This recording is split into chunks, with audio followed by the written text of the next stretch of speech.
한시라도 빨리 한국을 배워와야 한다니까요. 그래야 영국이 바뀝니다. 여기 영국의 교통부 공무원들이 모두 모인 자리, 한 여성이 목소리를 높여 한국을 벤치마킹해야 한다고 말하고 있습니다. 영국의 교통부에서 일을 한다는 이 여성은 BBC 뉴스에서 다뤄진 한국을 보고 놀라서 한달음에 한국으로 온 뒤 엄청난 충격을 받았다고 하는데요. 대체 무슨 일일까요? 오늘의 사연 시작합니다. 안녕하세요. 저는 영국 교통부에서 일하고 있는 사라 톰슨입니다. 얼마 전 우연히 뉴스에서 다뤄진 한국을 보고 직접 확인하기 위해 한국에 다녀왔고 지금은 한국 덕분에 굉장히 바쁜 나날을 보내고 있는데요. 어느 정도 바쁜 일정들이 끝이 보여서 기억을 정리해볼 겸 메일을 보내봅니다. 저와 한국과의 인연은 정말 우연하게 시작되었습니다. 지난 봄 평소와 다름없는 월요일 저녁을 보내고 있었죠. 지루한 회의와 끝없는 서류 작업으로 피곤해진 채 집에 돌아와 TV를 켰고 아무 생각 없이 채널을 돌리다 BBC 뉴스에서 멈췄어요. 아주 흥미로운 장면을 봤거든요. 서울의 밤거리를 달리고 있는 버스였는데 뭔가 달랐어요. 자, 이제 한국으로 안내해드리겠습니다. 최근 몇 달간 서울의 통근자들이 세계 최초의 무인 야간버스를 타고 있죠. 도심의 자율대중교통은 거의 전례가 없지만 모든 것이 잘 해결되고 있습니다. 리포터의 말에 저는 귀를 쫑긋 세웠어요. 무인 야간버스라고요? 그것도 세계 최초로. 저도 모르게 TV 앞으로 바짝 다가갔죠. 화면에는 서울의 한밤중 거리를 달리는 버스의 모습이 보였어요. 놀랍게도 운전석에 앉아있는 운전기사가 핸들에 손을 대지 않고 있었어요. 버스는 마치 보이지 않는 손에 의해 조종되는 것처럼 부드럽게 움직이고 있었죠. 서울의 자율주행 버스는 세계 최초로 주요 도시를 통해 대중교통을 이용할 수 있는 무인버스 중 하나입니다.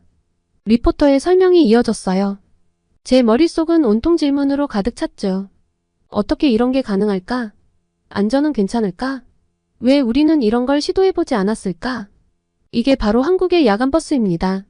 안전벨트를 착용해야 하고 기술적으로 무슨 일이 생길 경우를 대비해서 운전자가 운전대를 잡고 앉아 있습니다. 하지만 그가 운전대를 잡아야 하는 순간이 몇 번 있었던 것은 아닙니다. 아, 그래도 안전요원이 타고 있구나. 하지만 그가 거의 개입할 일이 없다니 정말 놀라웠어요. 버스를 만드는 사람들은 이것이 서울의 운송 문제에 대한 완벽한 해결책이라고 말합니다. 특히 밤에 버스를 운전하려는 사람들이 적기 때문에 버스를 운행하는 데 있어 야간 운전자 없이 운행될 수 있도록 하는 것이 목표입니다. 그 순간 저는 우리 런던의 상황이 떠올랐어요. 밤늦게 일하는 사람들, 야간 근무자들이 겪는 교통 불편, 그리고 끊임없는 대중교통 파업으로 인한 시민들의 고통. 이 모든 문제를 해결할 수 있는 방법이 바로 눈앞에 있는 거였어요. 한국은 도로에 자율주행 차량을 허용하는 몇 안 되는 나라 중 하나이고 이미 기술 발전을 위해 수억 달러를 들였죠. 한국은 무인 대중교통이 제한된 상황에서만 작동하지만 이것이 도시를 더 효율적으로 만드는 인프라라면 상당한 비용을 투자해서 발전시키고 있다는 것을 볼 수 있죠. 수억 달러라니 정말 대단한 투자예요. 하지만 그만큼 가치 있는 일이라는 걸 느낄 수 있었어요. 우리 영국은 왜 이런 시도를 하지 않았을까? 스코틀랜드에서 자율주행 버스를 시범 운행한 적은 있지만 이렇게 대규모로 그것도 야간에 활용한다는 생각은 해보지 못했어요. 다큐멘터리가 끝나고 나서도 한동안 TV를 멍하니 바라보고 있었어요. 머릿속은 온통 서울의 자율주행 버스로 가득 찼죠. 우리도 할 수 있지 않을까? 아니, 우리도 해야 하지 않을까? 그날 밤 저는 결심했어요. 반드시 이 기술을 직접 보고 배워와야겠다고. 다음날 아침, 저는 가장 먼저 사무실에 출근해 동료들에게 이 놀라운 소식을 전했어요. 그리고 한국 방문을 제안했죠. 우리의 대중교통 시스템을 혁신할 수 있는 기회가 바로 서울에 있었으니까요. 다행히 승인을 받았고 BBC 서울 특파원인 닉 마시에게 협조도 구할 수 있었어요. 저는 꽤 빠르게 서울행 비행기에 올라탈 수 있었습니다. 동료들과 함께 공항에서 나오자마자 우리를 맞이한 건 깨끗하고 효율적인 대중교통 시스템이었습니다. 사실 한국에 와서 보니 다른 대중교통들도 너무 궁금해졌는데 우선 우리의 진짜 목적인 자율주행 야간버스를 경험해보는 것이 최우선 목표라 일단 다른 건 미뤄두기로 했어요. 그리고 한국 도착 첫날 밤 BBC 특파원 닉과 우리는 드디어 그 유명한 자율주행 버스를 탈 수 있었어요. 버스에 올라타자마자 느껴지는 분위기가 런던과는 달랐어요. 깨끗하고 조용한 실내, 그리고 가장 큰 차이점은 운전석이었죠. 와, 정말 운전대를 잡고 있지 않네요. 제 동료 중 한 명이 흥분된 목소리로 말했어요. 정말이지 신기했어요. 운전석에 앉아있는 안전요원은 그저 모니터만 주시하고 있었고 버스는 제가 본 뉴스에서와 똑같이 마치 보이지 않는 손에 의해 조종되는 것처럼 부드럽게 움직이고 있었죠. 이게 바로 100만 달러짜리 기술이군요. 저도 모르게 중얼거렸어요. BBC 뉴스에서 들었던 그대로였어요. 이 버스 한 대에 들어간 기술이 무려 100만 달러라니 정말 대단한 투자였죠. 그리고 버스가 움직이는 동안 우리는 서울의 야경을 감상할 수 있었어요. 영국에 비해 너무나 반짝이는 밤거리였고 좋은 치안을 자랑하듯 다들 밤에도 별다른 경계 없이 아무렇지 않게 다니고 있었죠. 이 정도로 밤에도 유동인구가 많으니 이런 야간 버스가 꼭 필요했겠구나 싶었습니다. 그런데 정말 신기했어요. 도로 위에 다른 차량들, 보행자들, 심지어 좁은 골목길도 버스는 완벽하게 인식하고 대응했거든요. 런던에서는 상상도 할 수 없는 광경이에요. 제 동료 중 한 명이 말했어요. 정말 맞아요. 런던에서는 지금 이 시간에 버스를 타는 것 자체가 쉽지 않죠. 야간 버스는 있지만 배차 간격이 길고 종종 지연되곤 해요. 그리고 무엇보다 치안이 좋지 않아 밤에 돌아다니는 사람이 거의 없죠.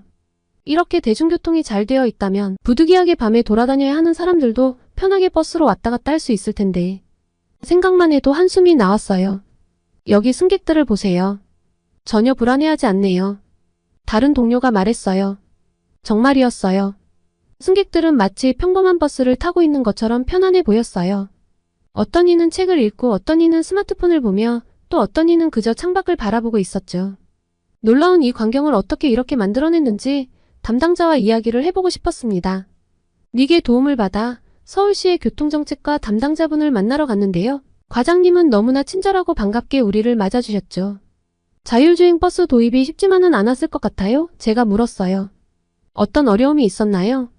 과장님은 미소를 지으며 대답하셨어요. 물론 많은 어려움이 있었죠. 초기에는 안전에 대한 우려가 컸어요. 시민들도 처음에는 불안해했고요. 법적인 문제도 있었습니다. 그런 문제들을 어떻게 해결하셨어요? 제 동료가 궁금해했어요. 우선 철저한 테스트였죠. 수개월간 실제 도로에서 안전성을 검증했어요. 그리고 시민들과의 소통도 중요했습니다. 공청회를 열고 시범 운행 기간을 가져 시민들이 직접 체험할 수 있게 했죠. 과장님의 설명을 들으며 저는 깊은 인상을 받았어요. 이런 혁신적인 기술을 도입하는 데 있어 시민들과의 소통을 중요하게 여긴다는 점이 특히 인상 깊었죠. 의사결정 과정은 어땠나요? 이런 큰 변화를 결정하는데 시간이 오래 걸리지 않았나요? 제가 다시 물었어요. 과장님은 고개를 저으셨어요. 물론 신중하게 검토했지만 결정 자체는 빨랐어요. 우리는 빨리빨리 문화가 있거든요. 좋은 아이디어라고 판단되면 신속하게 실행에 옮기죠. 이 말을 듣고 저는 우리 영국의 모습이 떠올랐어요. 수많은 위원회와 보고서 끝없는 토론. 때론 그 과정에서 기회를 놓치기도 하죠. 투자 결정은 어떻게 이뤄졌나요? 100만 달러짜리 버스라면 상당한 예산이 필요했을 텐데요. 제 동료가 물었어요. 네, 큰 투자였죠. 하지만 우리는 이를 미래를 위한 필수 투자로 봤어요. 초기 비용은 크지만 장기적으로 보면 운영 비용 절감, 안전성 향상, 환경 개선 등 많은 이점이 있거든요. 정부와 기업이 협력해 투자를 진행했죠. 그 말을 듣고 저는 다시 한번 우리의 접근 방식과 한국의 접근 방식이 얼마나 다른지 실감했어요. 우리는 항상 당장의 비용을 걱정하며 주저하는 반면 한국은 미래를 내다보며 과감히 투자하고 있었죠. 이런 게 결국 양국의 격차를 만드는 요소 아닐까요? 시민들의 반응은 어떤가요? 제가 궁금해서 물었어요. 처음에는 우려의 목소리도 있었지만 지금은 대부분 긍정적이에요. 특히 야간 근로자들에게 큰 호응을 얻고 있죠. 안전하고 정시성이 보장되니까요. 또 젊은 세대들은 이런 첨단 기술을 자랑스러워해요. 한국의 기술력을 보여주는 상징이라고 생각하죠. 이어서 우리는 자율주행 버스의 관제센터를 견학했어요. 첨단 시스템으로 가득한 관제실을 보며 저는 또 한 번 놀랐어요. 이 정도 수준의 IT 인프라를 구축하는 것도 쉽지 않았을 것 같아요. 제가 말했어요. 맞아요. 하지만 우리나라는 IT 강국이에요. 세계 최고 수준의 통신 인프라를 갖추고 있죠. 5G 네트워크를 전국에 구축했고 이를 바탕으로 자율주행 기술도 빠르게 발전시킬 수 있었어요. 그 말을 듣고 보니 길거리 곳곳에서 보이는 무료 와이파이 존, 어디서나 빠른 인터넷 속도가 이해가 되더라고요. 서울시청을 나오면서 저는 깊은 생각에 잠겼어요. 우리가 얼마나 많은 것을 배워야 하는지, 그리고 어떻게 하면 이런 혁신을 우리나라에도 도입할 수 있을지 고민했죠. 그리고 한 가지 확실한 것은 우리도 변해야 한다는 거였어요. 더 빠르게, 더 과감하게, 그리고 미래를 바라보며 결정을 내려야 한다고 말이에요. 한국의 사례는 그 가능성을 보여주고 있었으니까요. 서울 방문 나흘째 우리는 더 많은 것을 보고 배우기로 했어요. 자율주행 버스만이 아니라 한국의 다른 혁신적인 정책들도 살펴보고 싶었거든요.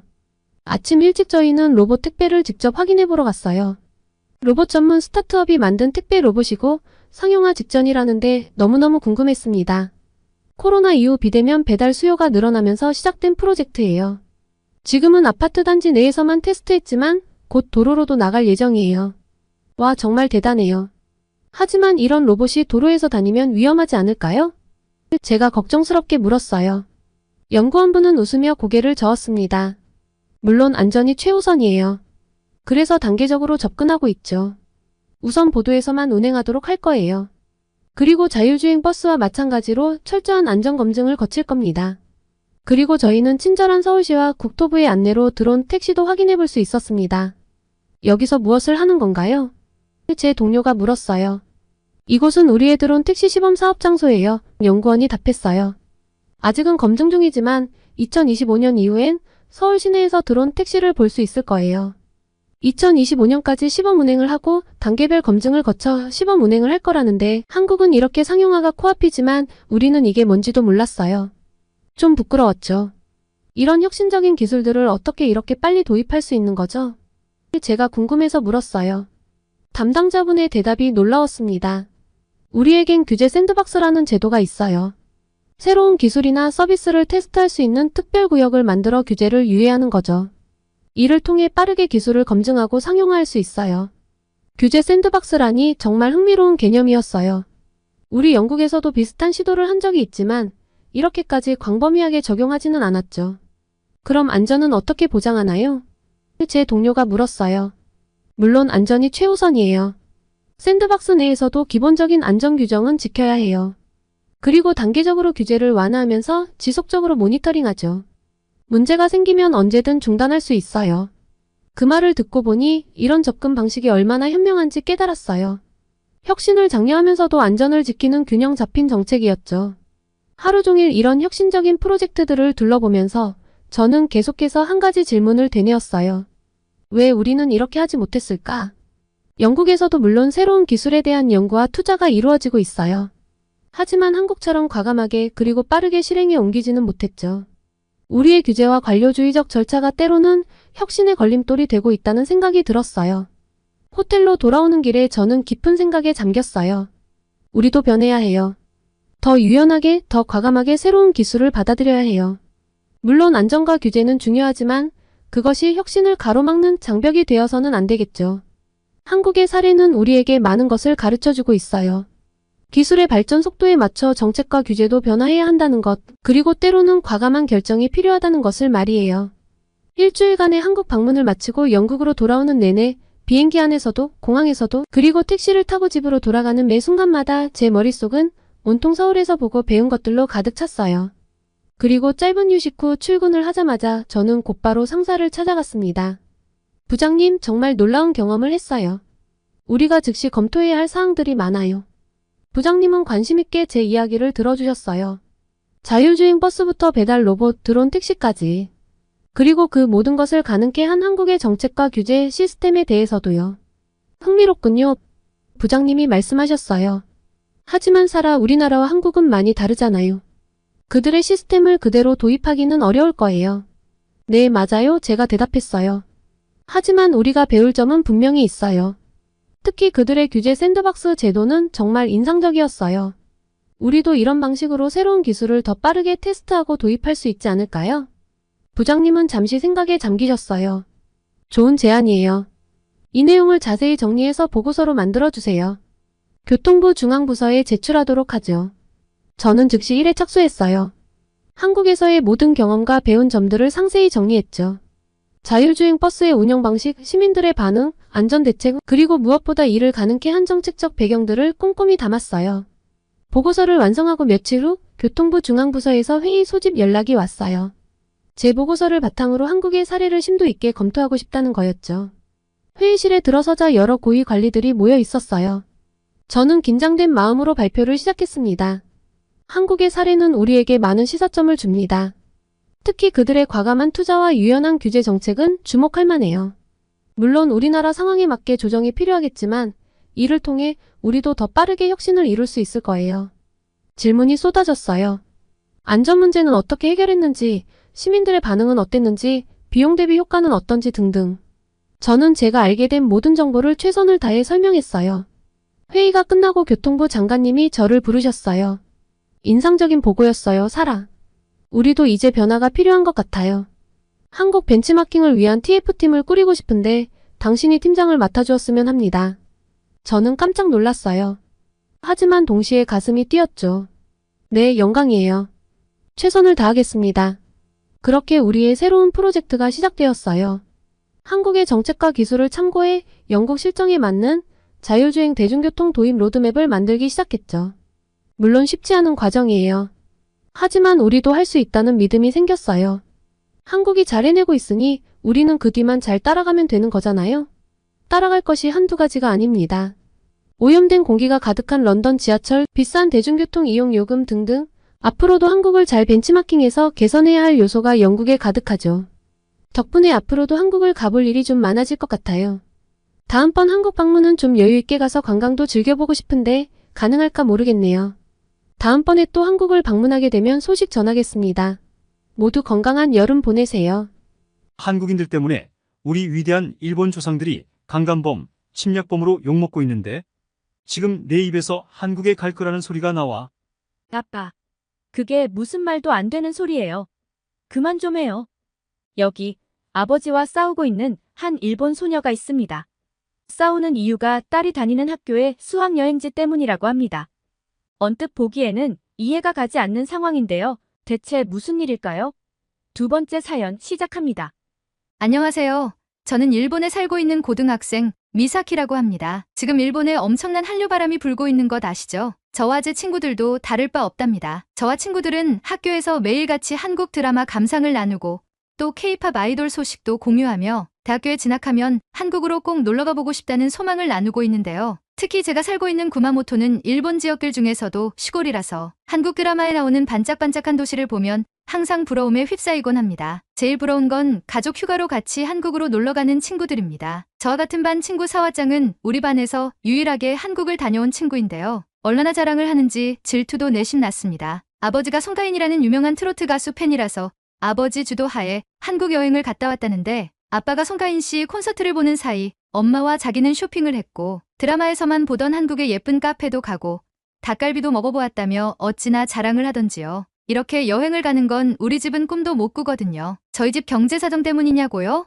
아닙니다. 부끄럽지만 우리 아빠는 가끔 한국 방송에도 출연한 사람입니다. 안 좋은 쪽으로요. 바로 한국인들이 입을 모아 욕을 하고 일본 안에서도 욕을 하는 혐한 우익입니다. 그래도 아빠는 저와 어머니께는 자상한 사람이고 일도 열심히 하셔서 제가 부족한 것 없이 자랐기 때문에 지금까지는 사이가 꽤 좋았는데요. 제가 한류에 빠지게 되면서 점점 아버지와 다투는 일이 잦아졌습니다. 제가 한국에 푹 빠지게 된 계기는 바로 BTS인데요. 그 중에서도 B씨를 정말 좋아합니다. 완벽한 얼굴과 놀라운 실력을 가진 최고의 가수라고 생각해요. 그리고 이를 계기로 한국의 다른 아이돌들을 알게 되었는데 일본의 자니스 아이돌들과는 비교도 안 될 만큼 멋진 외모, 장신의 키, 그리고 앵앵거림 없는 노래 실력에 미친 듯이 빠져들게 되었습니다. 한국 드라마는 또 얼마나 재밌던지요. 맨날 내용도 거기서 거기이고 연기력도 별로인 일본 드라마는 정말 이제 눈에 차지 않습니다. 저희 엄마도 동의하는 부분인데요. 아예 몰랐으면 모를까 한국 드라마를 알고 난 이후로는 유치한 일본 드라마는 더 이상 눈에 들어오지 않습니다. 그래서 언젠가부터인가 제 꿈은 한국에 꼭 한번 방문하는 것. 그리고 기회가 된다면 대학교도 한국으로 가고 싶다는 것인데요. 이런 저에게 너무나 좋은 기회가 찾아왔습니다. 바로 학교의 수학여행지가 한국으로 정해졌다고 하는 것 아니겠어요? 지난 2020년 1월 이후 3년 만에 이루어진 일본 학생들의 한국 수학여행이라 한국에서 취재 열기도 꽤 뜨거워 아마 관련한 소식을 본 한국분들도 꽤 있는 줄로 알고 있습니다. 저는 한국으로의 수학여행지 결정 소식을 듣자마자 같은 반 친구들과 함께 얼싸안고 눈물을 흘렸습니다. 제가 그토록 고대하던 한국행이라니 4박 5일이라 아주 길진 않지만 남산타워, 남대문시장, 명동, 롯데월드, 경복궁 등 제가 가보고 싶었던 중요한 곳들은 다 가볼 수 있는 일정이라 기대감으로 심장이 터져나갈 것 같았습니다. 문제는 저희 아빠였습니다. 학교 수학여행지가 한국으로 정해졌으니 이 통신문에 나온 수학여행비를 내야 해 라고 이야기하자마자 정말 난리가 난 겁니다. 학교에 한국인이 근무하냐부터 시작해서 어떻게 이렇게 거짓말을 일삼고 이기적이며 일본인을 심하게 차별하는 한국으로 학생들의 수학여행지를 결정할 수 있냐며 노발대발하셨습니다. 그리고는 학교에 항의 전화를 걸어 한국으로의 수학여행을 막아야겠다고 하셨죠. 세상에나 학교에 그런 민폐를 끼치면 저는 어떻게 얼굴을 들고 학교를 다닐까요? 학교에서 결정된 일인데 어떻게 변경을 하겠냐? 일정도 다 나왔다는 제 항변에 그럼 위험한 한국으로 너를 보낼 수 없으니 너라도 수학여행을 빠지라고 하더라고요. 한국인이 일본인에게 테러를 하면 어떻게 하냐며 절대로 네가 한국을 가는 건 허락을 못한다고요. 그때부터 눈물이 줄줄 나오기 시작했습니다. 한국에 대해서 제대로 알아보지도 않고 한국은 무조건 안 된다며 반대를 하는 아빠가 너무 미웠어요. 제가 한국에 푹 빠지면서 역사 문제에 대해서도 알아봤는데 학교에서 제대로 알려주지 않아 아주 깊게는 알 수 없지만 일본 두상들이 한국에게 독일 나치와 다를 바 없는 짓들을 했고 그건 사과해야 하는 것이 맞다고 생각했거든요. 왜 아빠는 제대로 알아볼 생각을 안 할까요? 이 문제로 저는 수학여행을 가기 전날까지 아빠와 무섭게 싸웠던 것 같습니다. 결국 제가 라인 메신저로 한국에서 무엇을 먹고 어떤 일들이 벌어지고 있는지 하나하나 보고한다는 조건으로 겨우 허락을 받았습니다. 그렇게 도착한 한국, 저희를 향해 쏟아진 카메라 플래시 세례와 잘 왔다는 인사만 있었을 뿐 아빠 말처럼 일본인이라고 꺼지라는 사람도 저희에게 계란을 던지는 사람도 없었습니다. 모두 친절하게 반겨주기만 했죠. 실시간으로 뜨는 뉴스를 계속 아빠에게 전송했는데 아빠는 묵묵부답이더군요. 저희는 전주에 가서 한옥마을 구경도 하고 한복도 입어보면서 기념사진도 찍어보았죠. 한국의 전통과 멋을 알기에는 너무나 좋은 곳이었습니다. 길거리에서 파는 여러 가지 음식도 먹어보았는데 겉보기에만 그럴듯하고 맛은 없는 일본의 음식들과는 차원이 다른 맛이었습니다. 구마모토현에도 새마을 식당 같은 한국 식당이 들어와 있는데 아버지가 하도 난리를 치는 통에 일본에 있는 한국 음식점을 가본 적이 없는 전 한국에 와서 진정한 맛을 깨닫게 된 기분이었죠. 더 놀라웠던 건 한국인들의 인심이었습니다. 시장 구경을 하러 갔는데 유난히 고소한 냄새가 나는 곳이 있어서 보니 김을 파는 곳이었는데요. 일본에서 한독김이 유명하다는 건 잘 아시죠? 일본에도 김이 있긴 있는데 한국 김과는 맛이 완전 다릅니다. 일본 김은 좀 두껍고 간장 맛이 나서 바삭하고 얇은 한독김과는 맛이 완전 다르죠. 고소한 냄새에 이끌려 김 붓는 장면을 사진을 찍으니 아주머니께서 이리 와보라고 손짓을 하시는 게 아니겠어요? 제가 뭘 잘못한 줄 알고 벌벌 떨면서 가까이 갔는데 아주머니께서 굽던 김을 먹기 좋게 잘라 입에 넣어주시더라고요. 저뿐만 아니라 함께 있었던 친구들 모두요. 이걸 먹으면 돈을 내야 하나 싶어서 지갑을 꺼내니까 손사래를 치며 번역 앱으로 한국에 와서 맛있는 거 많이 먹고 잘 놀다 가라. 일본인들이 한독김 좋아한다니까 맛보고 가라고 그냥 준 것이라고 하시더라고요. 갑자기 눈물이 왈칵 차올랐습니다. 역사 문제에 있어서 피해자는 한국인이 저 같은 일본인이 밉게 보일 법도 한데 한국에 와서 잘 놀고 가라는 따뜻한 덕담을 해주시다니요. 그뿐만이 아니었습니다. 저희가 찾아간 한국 고등학교 학생들도 저희를 모두 격렬히 환영해 주었고 저희는 번역 앱과 서툰 한국어, 영어, 일어를 섞었으며 K-팝과 드라마, 이야기로 하나가 되었습니다. 역사 문제에 대해서도 서툴게 물어봤는데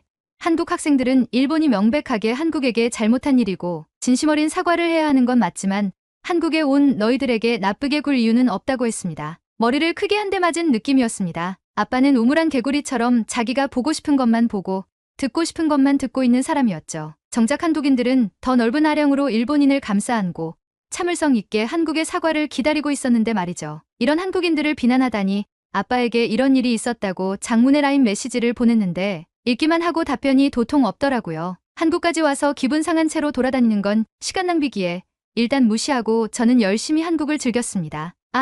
제가 정말 감탄했던 건 전주가 서울에서 멀리 떨어진 곳이라는 점인데요. 구마모토현에 혹시 와 보신 한독분들이라면 알 겁니다. 좋게 말해 자연이 좋은 시골이고 나쁘게 말하면 촌구석이죠. 그런데도 전주가 이 정도 인프라이면 서울은 어느 정도일지 드라마에서 본 것보다 더 반짝거리고 멋지지 않을까 싶었죠. 서울로 이동하며 두근댔던 가슴은 도착하자마자 크게 부풀어 오른 느낌이었습니다. 드라마에서 보던 서울보다 진짜 서울은 훨씬 휘황찬란하고 멋졌으니까요. 처음으로 깜짝 놀랐던 건 지하철이었는데요. 구마모토는 노면 전차가 다니는 곳입니다. 100년째 운영하고 있기 때문에 가까이서 보면 곧 부서지는 거 아니야? 라는 생각이 들 정도죠. 그리고 자동차 신호와 함께 다니기 때문에 자동차가 멈추면 같이 멈추고 달리면 같이 달립니다. 별반 빠를 것도 없고 좋을 것도 없는데요. 그나마도 이걸 이용하려면 지폐를 잔돈 교환기에서 잔돈으로 바꿔 딱 맞게 요금통에 넣어야 합니다. 웃긴 건 요금통과 잔돈 교환기가 붙어 있어 딴 생각을 하다가 잔돈 교환기에 넣을 돈을 요금통에 넣게 되면 다시 돈을 찾을 방법이 없죠.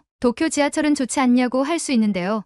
저도 가끔 길을 잃어버린 적이 있을 만큼 굉장히 복잡합니다. 환승을 하려다가 지하철을 반대로 타거나 환승역을 놓치는 건 예사실이죠. 부끄럽지만 일본인인 저도 도쿄에 갔다가 길을 헤맨 적이 한두 번이 아닙니다. 그런데 한국 지하철은 깔끔하고 큰 역사 안에 환승 표시가 잘 되어 있고 지하철 역무원분들에게 안내를 부탁하면 정말 친절하게 도와주셨습니다. 일본에서 이런 친절을 기대하기는 어려운데 한국인의 이런 친절과 배려심은 꼭 배워가야겠다는 생각을 했죠. 저희 환상적인 수학여행은 롯데월드가 정점이었는데요. 일본의 놀이동산을 한국 사람들도 꽤 많이 오고 있는 것으로 알고 있지만 심심한 놀이기구가 많습니다. 그런데 한국은 놀이기구의 스케일과 스릴이 엄청나 즐기기 너무너무 좋았습니다. 일본에서는 한국 교복을 입고 사진 찍는 것이 유행인데 친구들과 염원하던 한국 교복을 입고 사진을 찍어서 소원 성취도 했고요. 놀라운 건 한국인들의 세련됨이었는데요. 저는 일본 여성치고 키가 좀 큰 편입니다. 일본에서는 놀이기구에서 줄을 서 있을 때 뒤를 돌아보면